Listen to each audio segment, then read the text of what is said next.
Welcome to another enlightening episode of Baoism Unveiled. I'm your host, CD Demiscio, and today we have Quanta. She's a true fashionista in the real world and the digital. She's from the deeply spiritual country of India. Welcome, Quanta. Thank you, CD, and hello, everybody. I am very excited to share about my experiences this side of the world. I am very grateful for this conversation because I have never ever sat back and reflected on my spiritual journey or my religion and why and what. So he got me thinking about that. I'm excited about how this conversation is going to go ahead. Quanta, before we dive into our conversation, I want to provide a quick interview of some key Baoist concepts for our listeners and maybe for you. I think you're familiar by this point, but in Baoism, when I say Bao Ji, it refers to teachers or influencers that have shared valuable lessons in shaping our lives, from spiritual figures to everyday mentors. And we're also going to delve into two essential concepts in Baoism: Rox, which is positive deeds and influences that add value to your life, and Tox, which are negative influences or deeds that we avoid for a more harmonious life. Does that make sense? Yes, absolutely. Quanta, what I want to start out with is I want to explore your perspectives on spirituality as someone who lives in India and grew up there. Can you share a bit about how you would maybe describe, if you have a label, how you would describe your religious beliefs, and maybe tell us a little bit about them? If I'm going to talk about my personal experience,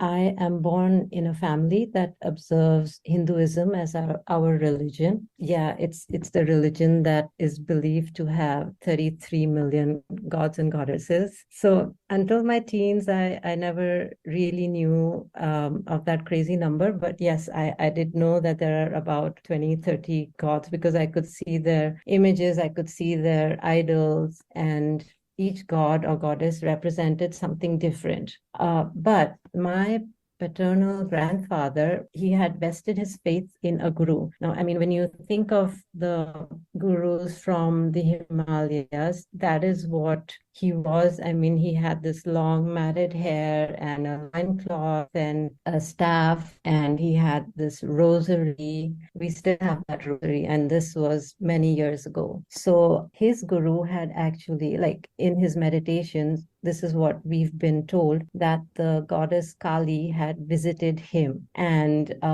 so my grandfather was a staunch believer in his ways and what he taught about how to lead life. And so the way his guidance was passed down the family. So my family had little different way of performing religious rituals and prayer ceremonies. And Kali is our family god or family goddess. And I have grown up learning the rituals of prayers, but I have never understood.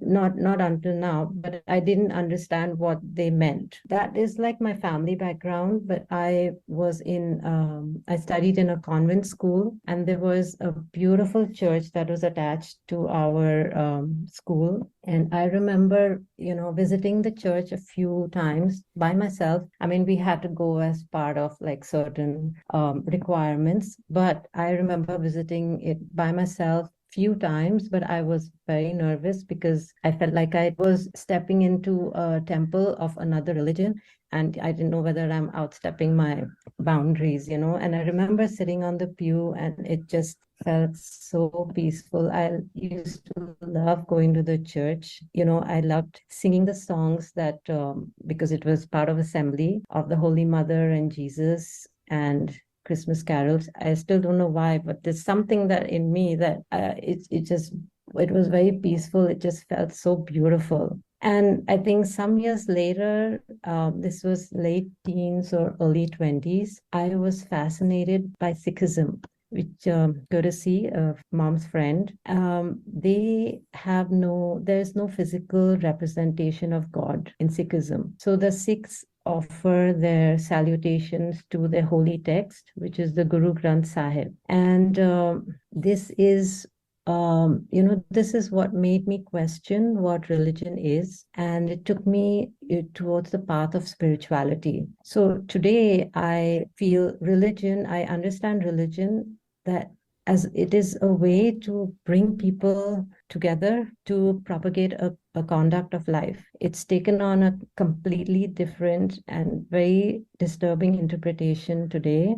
there is a really hilarious, and it's a brilliant Indian movie. It's called Oh My God. And the protagonist is questioned, what role does religion play in society? And he replies, it either makes you helpless or a terrorist. So, I mean, this is again going to an extreme, but yes, I believe that religion is a way to, it's like in school. School has certain rules and regulations to bring the students together, because otherwise things are going to be chaotic. So that's what I believe religion is. Today, like when I have to sign documents, or I have to say, I have to write down religion. And I wish people didn't have that. I wish like there was an option to just write human.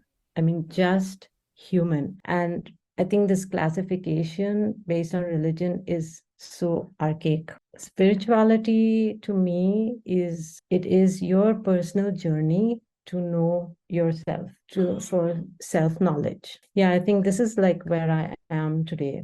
And I'm constantly getting to know a bit more about myself. And there's this question, I don't know if you have, it's very common. I mean, people say, who am I? And that was a question that was like put forward by Ramana Maharshi. And when I ask you, anybody, like, who are you? I mean, somebody will say, I am a designer, I am an architect, I am a writer, I am a singer. No, that is your profession. Who are you? Then you will say, I am a man or a woman or non-binary, or you will state your nationality. No, who are you? These are things that have made you. You're born into it, but who are you? And I think that is what spirituality is. So that's where I am now.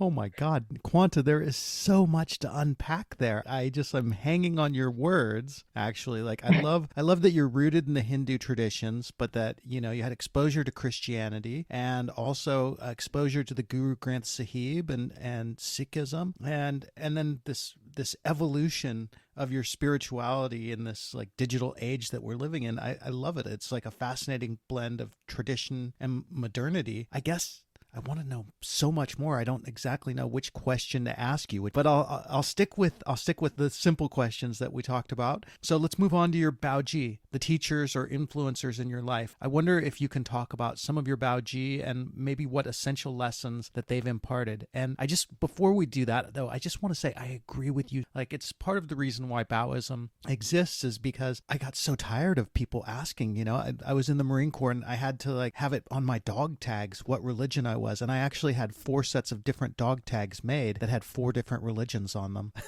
Wow. Wow. Yeah. Oh So, wow. yeah, stamped in the metal. Like they exist still somewhere, I'm sure, but I don't have them. But okay, so can you maybe talk about your Bao Ji and the essential lessons that you learned from some of your Bao Ji? Who were your teachers and what did they teach you? Oh my God, this question is so profound. I mean, I don't even know how I can count, because everybody is a Baoji. Even, I mean, you guys, like the Vancouver team, everybody. If I start from, yes, your parents, and then your teachers, your friends, people you meet. But then, like now, if you're gonna narrow it down to who I have, like I have learned lessons from. So I feel adverse situations have also enriched my life, because they have taught me to choose what I feel is righteous for me, and there have been many situations, hard situations. I am not complaining. I would complain, but after a period of time, kind of reflect back, and you realize that they were strong lessons which I would never have learned otherwise. In fact, my yoga guru, he says that the supreme guru is within us. You don't have to look outside. And it's just that we are not silent enough to listen to that guru. And it's very hard to meditate. And because I doubt my inner voice, because I don't know whether it's the guru speaking or whether it is my own inhibitions and my own desires and wants. So other than that, like I read books and texts I've learned from life stories and teachings of Swami Vivekananda. I'm not sure if you are aware of him. He was a disciple of somebody, of a guru called Ramakrishna, and contrary to popular advice, he advocated questioning everything that was told to him. So his guru would be like, okay, this is what happens when you do this, or this is, and he would question everything. And I love that because I cannot force myself to blindly believe something. I either need to experience it, or the person who says that, okay, this is how a certain thing should be done, should have experienced that to impart his knowledge or her knowledge to me. And so reading he is what would be called a karma yogi, which is somebody who believes in action more than so there are different ways that you can believe in what you do in spirituality. One is through action, one is through meditation, but he believed in action, in the deeds that you do. And what he instilled in me is that experience is the greatest teacher. If you have ever heard a talk by somebody called Krishnamurti, he does not preach. His conversations are about, he says, I am not saying anything. We are discussing. This is an open discussion and we are questioning. So experience and awareness are the greatest teachers according to these two. And this is something that really hits me. So I feel the lessons that I take from them is to embrace experiences, to look at things as experiences and not let the experiences consume you. It's very hard, to look at experiences from a third perspective, as an outsider, because you are in that experiences. But yes, when you are able to do that, it kind of makes things a little lighter. You're able to see things from a broader perspective and to experience the now moment. And this is so freaking even harder. But yes, this is what I want to keep carrying with me. So yeah, those are my lessons. Those are amazing lessons. And I'm going to ask, but I would love to know, as your grandfather's guru saw Kali, was Kali a Bao Ji to you? And what sort of lesson would Kali, what would the primary lesson of Kali be, if there is such a thing? Yeah, so if you know the image of Kali, she's like a demon goddess. She's black. She has this hair, unkempt hair, long hair flying, and she's wearing a crown of skulls. She's wearing garlands of skulls, and there's fire around her. And so what I take from her is that she didn't tolerate injustice. And when things got too bad, she took matters in her hand instead of depending on somebody else, because she's a woman and like a woman scorn kind of thing. So she flew in such a rage that she set the entire world on fire, like all the three worlds on fire. And so her husband is Shiva, and the gods appealed to Shiva to calm her down, and he couldn't do that. And so so what he did is he laid down under her feet, and she realized, oh my God, I'm standing on my husband. And she just calmed down and, got off him. What I take from is the power of being a woman. That is what has instilled in me. It's not easy being a woman here. It's not easy, standing up for yourself and saying, no, this is for me and this is not for me. And still, no matter how I say, it is a man's world in a lot of places, in a lot of encounters here in India. And this is what I take from her. Powerful. And my father would pray to her like she's the mother. She's the mother goddess for our family. I was very curious. I'm really so appreciative that you shared that. I would love to hear more. We try to keep these to about 30 minutes, so we'll move on a little bit, but maybe if we have time, we can come back and dive into that more. The next question, this concept of rocks, things that people can do do to make their lives more fulfilling, better. And these can be things that you learn from your Bao Ji, or things that you've just picked up in life and you don't really know where you got them, but they've made your life more fulfilling and better. This is your chance to be a true Bao Ji yourself and to share some of those. I would love to hear some of your rocks. I think the strongest thing, what comes to me, is to be myself. Like I shared earlier, it's not easy to be a woman. So I've had to kind of mold myself to make other people okay. But no, it is to be yourself and never lose the courage and the right to be yourself. It is your damn birthright. And you are still experiencing, still discovering yourself through experiences. Own those experiences. I mean, I don't want to experience something because somebody else has experienced it in a certain way. I may be totally wrong, but then it is my experience and I learn from my own wrong. So yes, I think like just to be myself is would be my rocks. That's a huge one. Do you have any practices, any daily things that you do that help keep you grounded? I mean, things like meditation or exercise, anything like that really helps you to stay in your be yourself mode and keep you grounded in yourself? I practice yoga, and it is a physical form of doing asanas. So yoga that I practice is a younger yoga, and I don't know how to explain this. It's literally like meditating when you're doing the asanas, when you are in that pose, because you are feeling yourself, and when you're feeling every movement in your body, your limb, your muscles, your joints, your bones, you need to concentrate on that, on yourself. And that is the time I feel that I am myself. I cannot be somebody else when I am working my body, when I'm getting to know my body. So for me, that is very strong meditation. The whole world shuts out for me at that time. I don't even know my surroundings. If somebody passes by me, I don't even see them. So that is the time when I am myself completely. That's amazing. I mean, that really is the goal, right? To be yourself completely in the moment. And so your asanas bring you to that moment and put you in that moment. I love that. It's such a powerful thing to share. Now, this is the harder one. What are some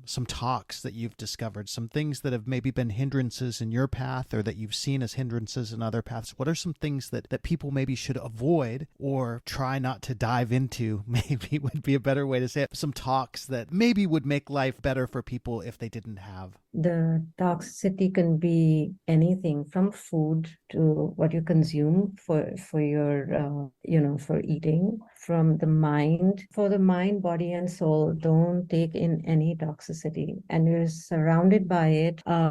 It can be toxic for you, but it is not toxic for the other person. Doesn't matter. There is no generalization about what is toxic. And yes, I think that is very, very important, because when you don't intake something that is harmful to you, you don't have anything toxic to give out. And that is how you will embrace people with more love, with more joy, and learn to say no. I think that for me is, I still need to put my boundaries as to say no to things, to not allow, to, not consume. I think that's what it is. It sounds like maybe you're talking about the ability to say no, not just to other people, but also to emotional states and things like envy and fear. And is that what you're saying? Am I hearing that right?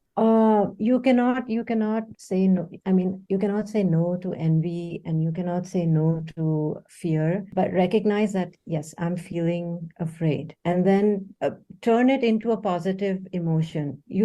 People say and they preach that control your mind and don't feel anger and don't feel this, but you're human. You are going to feel it, but recognizing I am feeling angry, not retaliating. This is recognizing this is what hurts me. I am envious about this. Okay, so what do I want to do about it? That is something that is more positive. It doesn't become toxic. You're turning the poison into something for your growth. So that is not toxic then. That is so powerful, Quanta. I mean, it's literally turning lemons into lemonade. Yes, yes, it is that. It's very hard to do that. I see this. It's like, say somebody is on the street and somebody is asking you for help. If you don't have love in you, you cannot give love. It's like, we are empty, and I realize like I'm giving, giving, giving, but I don't have any more to give. I need something. And for something to be inside me, I have to not consume the things that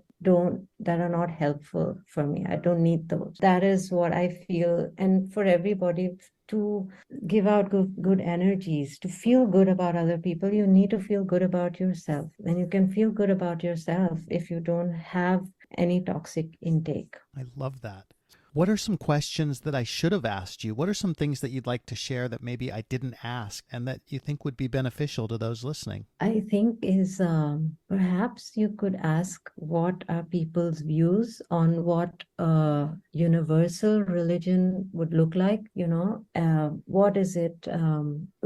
Is it just a stupid idea to have a universal religion where you don't sign, I belong to this religion? Maybe humanity is a universal religion. What does it embody? How does anybody perceive a universal religion? That's a great question. What do you think about universal religions, and how do you perceive that a universal religion might look or be? For me, I think a universal religion is something that is closer to spirituality than having a forced rule that you need to follow this or that. A universal religion will not talk about repercussions, that if you do this, this is going to happen. It is a law. It is just like the law of gravity. When you drop something down, it's